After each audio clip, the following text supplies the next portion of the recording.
There is a call by the Convention on the Elimination of All Forms of Discrimination Against Women to address the ongoing humanitarian crisis in Porgera province.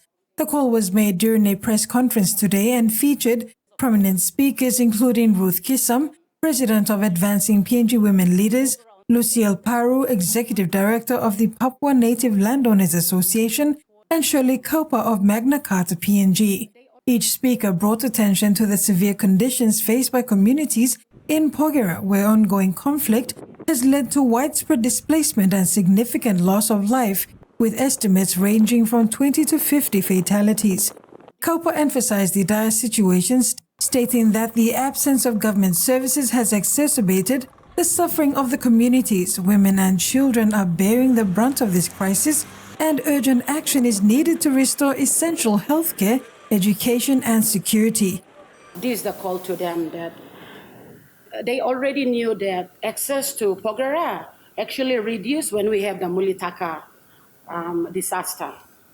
And there were not enough adequate services into Porgera. And then we have this tribal issue. So if we can see from that perspective and that point of view. So we are calling now on the relevant government stakeholders. She noted that many women have been left vulnerable with reports of increased gender-based violence, including rape and sexual assault, surfacing in the aftermath of the violence.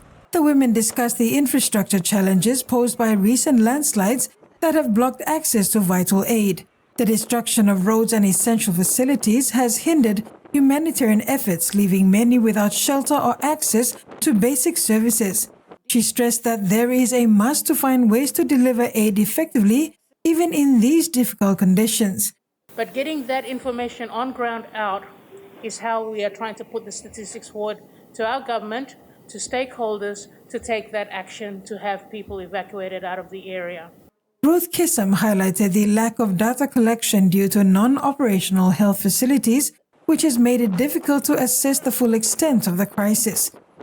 We can't keep on playing the blame game. Barry can't say that it's the government's duty. The government can't say that it's the provincial government's duty.